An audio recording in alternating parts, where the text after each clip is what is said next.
The commode in question was actually a chest of drawers, as Meyer explained in her letter dated November 29, 2007, to Grassley. The purchase, which amounted to $262,000, was part of a bigger acquisition needed to furnish the ministry's 150,000 square foot headquarters, which was acquired in 2001. She felt bad that she hadn't paid more attention to the exact numbers put on the things and claimed the selling agent had given the commode an incorrect price.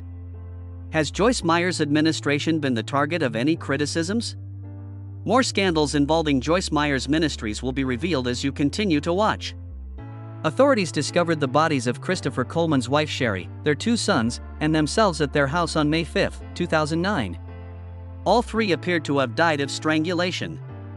Christopher was the head of security for Joyce Meyer Ministries. He was arrested on suspicion of murder. Christopher Coleman received 3 consecutive life sentences after being found guilty on 3 counts of first-degree murder on May 10, 2011, after a lengthy trial. According to Chris Wrights, the prosecutor, the killer had a plot to kill his wife so that he could have an affair with another lady. Just as King David orchestrated Bathsheba's husband's death to avoid tarnishing his reputation as an adulterer in the eyes of the Theocratic Society of Israel, Coleman feared the revelation of his extramarital relationship would jeopardize his position at Joyce Meyer Ministries, as pointed out by Wrights. This is similar to the Flor Delis case in Brazil, when the murder of a woman was allegedly contemplated as a means to avoid a divorce and preserve one's reputation and charisma within evangelical circles. During Coleman's criminal proceedings, Meyer gave recorded testimony. The case was highlighted in the March 6, 2022, episode of Forensic Files 2 called Words Matter. Claiming that the ministry did not do enough to protect the family, Sherry Coleman's mother and brother filed a wrongful death complaint against the institution. The ministry contacted the authorities after being apprised of the death threats made against the family.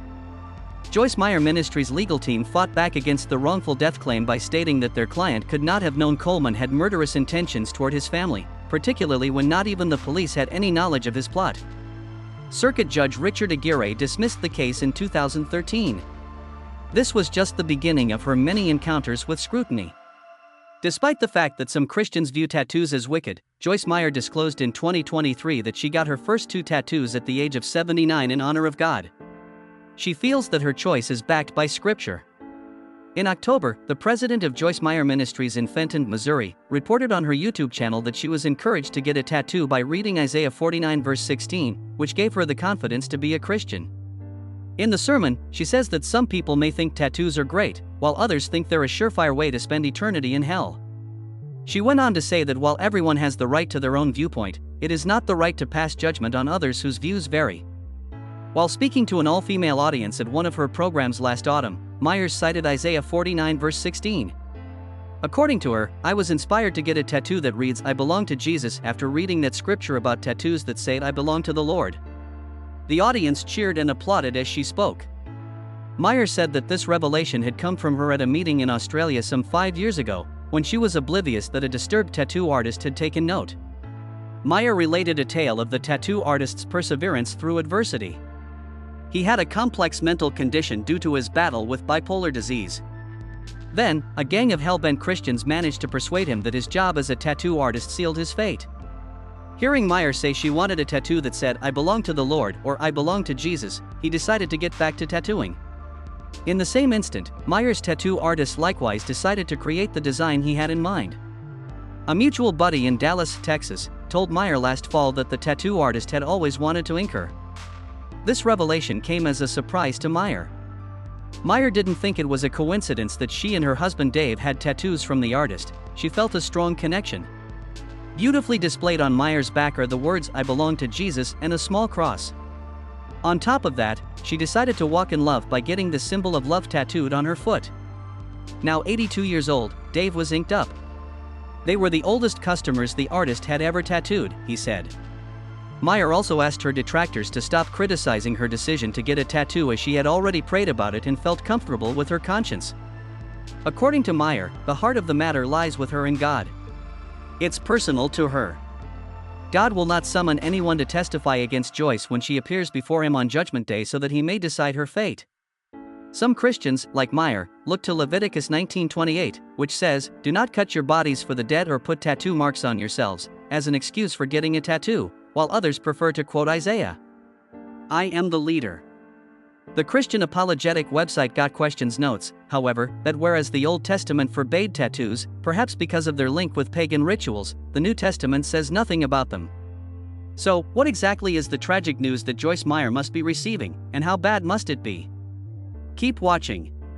Unfortunately, Joyce Meyer has the bad news. Joyce Meyer of the Christian Post and Dr. Ben Carson, a renowned neurosurgeon and former secretary of the Department of Housing and Urban Development, were removed from the lineup of speakers for Gateway Church's summer series earlier this year due to allegations of child sex abuse against Robert Morris, the church's founder, which led to their withdrawal. Meyer, who has never shied away from talking about the sexual abuse she suffered at her father's hands when she was a youngster, has been a regular speaker at Gateway Church. She had previously spoken to the church in May and was scheduled to do it again in July of 2021 as part of the summer series. However, Joyce Meyer has decided to end her teaching obligations at Gateway Church due to the charges against Morris, according to a person close to her ministry who spoke to the Christian Post but asked to remain anonymous. Meyer came clean in 2016 about the 200-plus instances of sexual abuse she endured at her father's hands from the time she was a youngster until she reached 18. The devil's deceit, she said, was to blame for this horrific event. She began to blame herself for the cruelty. The 81-year-old televangelist admitted that the most difficult part of healing from the abuse was dealing with the internalized guilt that resulted from it. This struggle lasted for the most of her life. Several notable figures, including Carson and Meyer, were scheduled to speak at Gateway Church's summer series. Tony Evans, the divisive megachurch pastor, was among the other famous speakers. Joyce Meyer isn't slowing down anytime soon, thanks to her successful platform that allows her to spread the gospel with people all over the globe. Joyce Meyer seemed to be making every effort to spread her message to the world while yet enjoying life to the fullest. Additionally, she is not slacking off on her charitable responsibilities. Hand of Hope outreach projects include Project GRL as well as feeding programs, medical and dental services, crisis relief, and many more. Joyce's tale exemplifies the importance of perseverance and determination in achieving one's goals. After hearing the devastating news, what are your thoughts on Joyce Meyer's ministry? Put your 2 cents in the box below. For tuning in to this video, I am grateful. We trust that it piqued your interest. Please subscribe and like the video. To watch the latest news on your favorite celebrities, just click on the video that appears next. We will meet there. Joyce Meyer's life and spiritual teachings have gained widespread recognition. On the other hand, her detractors may have questioned if her actions are consistent with her religious beliefs. Is this possible? Is her way of life different from the norm for Christians? Joyce Meyer received devastating news just 1 minute ago. What effects may this development have on her, and how upsetting is it? Come and watch this video with us as we break it down. First, let's take a look at Joyce Meyer's background, early life, and current status. Joyce Meyer's formative years. Pauline Joyce Hutchison, whose maiden name was Meyer, came into this world in 1943 in South St. Louis. Her father became a World War II soldier not long after she was born. Meyer has spoken frankly about the horrific event, her father's abusive behavior toward her following her return from the war, in interviews and at her gatherings. Fear and humiliation defined Pauline Joyce Hutchinson's formative years. Despite being cognizant of the brutality, her mother, who had also endured physical, Mother Hutchinson's mental condition deteriorated, Father Hutchinson's alcoholism became worse, and Hutchinson endured increasingly severe maltreatment as she grew older. At 9 years old, she became a born-again Christian and attributed her survival to a higher power, which brought her solace. Meyer completed his high school education in St. Louis at O'Fallon Technical High School. Leaving her problematic childhood and marrying her first husband, Hutchinson did not waste a second after finishing high school at the age of 18. They moved around a lot, which made their marriage difficult. While they were married for 5 years, she says her husband was unfaithful and tried to get her to steal money from her employment. She paid for a trip to California with the stolen money, but she returned the loan years later. She had a baby the following year after suffering a miscarriage in 1964. She had to go back in with her parents after getting a divorce in 1966 and being left with a little boy to take care of and little money. In the years after her divorce, Meyer frequented area watering holes, where she met engineering draftsman Dave Meyer. The couple wed on January 7, 1967. It was a turning point in Joyce Meyer's life, even though she was angry and aggressive verbally in the beginning of her second marriage. They had 3 children in the years that followed. How exactly did Joyce Meyer enter the ministry, and what tragic news does she have to share? Learn the story of Joyce Meyer's conversion and the start of her ministry by watching this video. Meyer had a remarkable spiritual experience in 1976 while driving. Meyer says she felt a holy voice calling her name as she prayed vehemently on her way to work one morning. She felt a spiritual rebirth when she was 9 years old, yet her dissatisfaction drove her to delve further into her faith. That evening, after returning home after a beauty appointment, she felt an overwhelming sense of love and had a deep spiritual awakening at the bowling alley. The St. Louis congregation of the Lutheran Church, Missouri Synod, Our Savior's Lutheran Church, was Meyer's temporary home.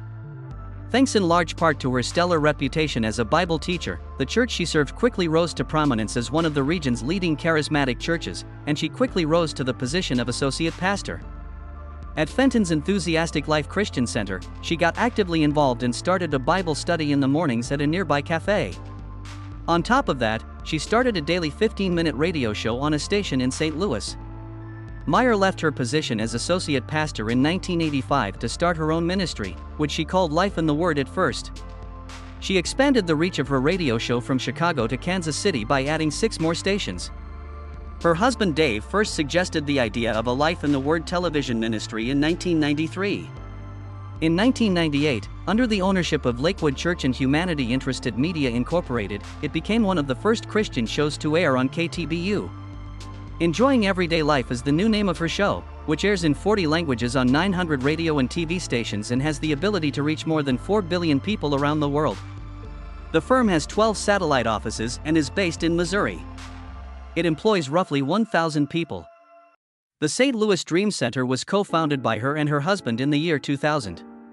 Serving the inner-city neighborhood via practical efforts that bring hope to the lost, broken, and needy is the heart of this center. Joyce claims that the purpose of her teachings is to provide practical assistance to the downtrodden and to lead people toward the gospel. Joyce Meyer established the outreach arm of her ministry, Hand of Hope, as a foundation to further this goal. There are a number of programs run by this foundation that provide food, medical aid, and disaster relief materials. Thinking, feeling, speaking, and attitude are only a few of the many subjects covered by Joyce Meyer Ministries. Her honest recounting of life events and profound realizations is the driving force behind the show's popularity. That makes the audience think about these teachings and how they can work in their own lives. She has a fresh and creative take on the Bible, a pragmatic one. Roughly 12 million people have read her roughly 100 books, which have been translated into more than 100 languages. Beloved by readers and reviewers alike, her publications have achieved phenomenal success, propelling her to the ranks of the New York Times best-selling novelists. The rights to her backlist of independently released works were purchased by the mainstream publisher Hachette Book Group in 2002 for more than $10 million. To what extent does Joyce Meyer's daily life reflect her spiritual teachings? Stay tuned to find out more about Joyce Meyer's lavish lifestyle. Meyer has been the target of criticism for her extravagant lifestyle, which includes owning many homes and using a private plane. She says, "There's no need for us to apologize for being blessed," avoiding any attempt to defend her spending. During a 4-part investigative series published in November 2003 by the St. Louis Post-Dispatch, details were revealed regarding Meyer's wealth. The series detailed her $10 million corporate jet, her husband's $107,000 silver gray Mercedes, her $2 million home, and properties worth an extra $2 million for her 4 children. Additionally, it detailed her $20 million headquarters, which was furnished with more than $5 million worth of artwork, glassware, and advanced equipment. All of these expensive items were paid for by the ministry. They included a round table made of malachite that cost $30,000, an antique commode with a marble top that cost $20,000, a custom office bookcase that cost $14,000, a porcelain sculpture of the Stations of the Cross in Dresden that cost $7,000, an eagle sculpture on a pedestal that cost $6,300, another eagle made of silver that cost $5,000, and a number of paintings that ranged in price from $1,000 to $4,000 each. The Christian nonprofit watchdog group Wall Watchers, which is managed by Revelations, has asked the IRS to look into Meyer and her family's finances. Reverend Larry Rice of New Life Evangelistic Center ran KNLC, a Christian television station in St. Louis, and in 2004 they stopped showing Meyer's shows. Longtime Meyer backer Rice said that the show had to terminate because of Meyer's opulent lifestyle and her propensity to teach things that go beyond what is in the Bible. Time magazine named Meyer one of the 25 most powerful American evangelicals in 2005. After receiving criticism for her lifestyle choices and an IRS investigation request from Ministry Watch, Meyer said in 2004 that she would be taking a pay cut from Joyce Meyer Ministries, where she was earning $900,000 plus her husband's $450,000. She decided to keep more of the royalties she had been giving to the ministry from her books sold outside of her ministry. She still gives back to her ministry the royalties from books sold at her conferences, in her catalogs, on her website, and in her television program, but she now takes the money from books sold through retail channels outside of her ministry, such as Walmart, Amazon, and bookstores. After adding up all of these states, Joyce Meyer's personal income probably went up significantly while JMM's revenue went down. According to an article in the St. Louis Business Journal, Meyer's PR director Mark Sutherland verified that her new salary will be far more than her prior ones.